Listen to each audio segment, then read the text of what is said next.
Keď nás počúvajú aj mnohí poslucháči, tak určite si mnohí z nich povedia to, čo som včera čítal na Facebooku v nejakej mojej komunikácii.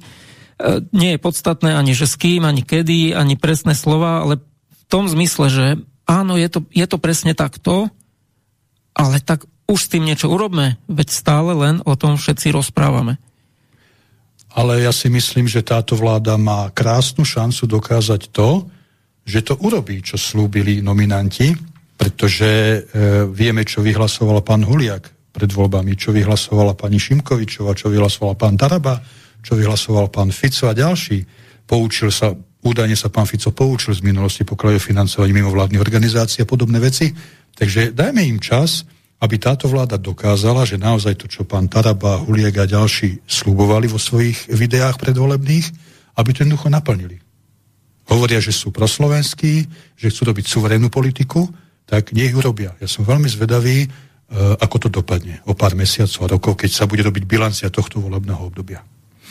No aby to nedopadlo presne práve tak, že mnoho ľudí bude nahnevaných a sklamaných, lebo tak to trošku vždy býva, nejaké vytriezvenie príde pri každej vláde v podstate, lebo už ani tí politici nie sú až takí otvorení k ním, už sú zahltení prácou, už nie sú ochotní počúvať každú babku na ulici, ktorú stretnú. Povedzme to tak, že sa pomaly štandardizujú. No a môže prísť taká frustrácia, hnev a tí ľudia zase si povedia, no tak koho ideme teraz voliť? Tak nejdeme nikoho, alebo tak poďme zase voliť tých, čo tam boli predtým. Hej, lebo oni sú štandardné strany, majú veľa percent, veľa sa o tomto práve hovorí, že na čo vy kandidujete, vy máte málo percent, to je stratený hlas. Pritom každý človek rozhodne o tom, koľko to reálne bude, a keby si to každý povedal, každý volič Smeru, že to je stratený hlas, tak aj oni majú iba 0,02%. Hej? Presne tak. A ešte teraz sa vrátim, to mi naozaj nedá, to sa vždy do toho opieram, keď môžem.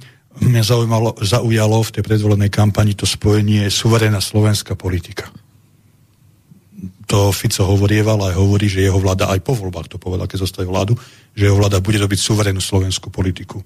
No Fico je doktor práv, tak by mal vedieť, a myslím si, že vie, že ak sú európske smernice a nariadenia viac ako slovenská ústava a slovenské právo, tak suverenita začína a končí presne v tomto bode.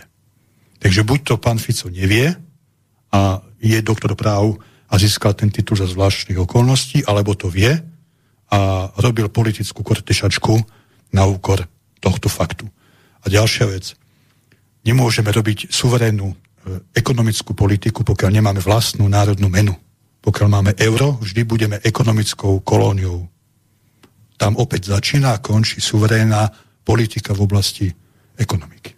A takto by som mohol pokračovať, len to tí ľudia, voliči si musia pred tými voľbami spočítať a logicky uvažovať nad tým, že toto, keď Fico hovorí o suverénnej politike, že či aj reálne sa to dá urobiť.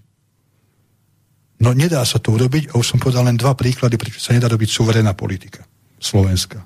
Pokiaľ máme euro a sme členským štátom EÚ, nie je možné robiť suverénnu slovenskú politiku. Tam to začína a tam to končí.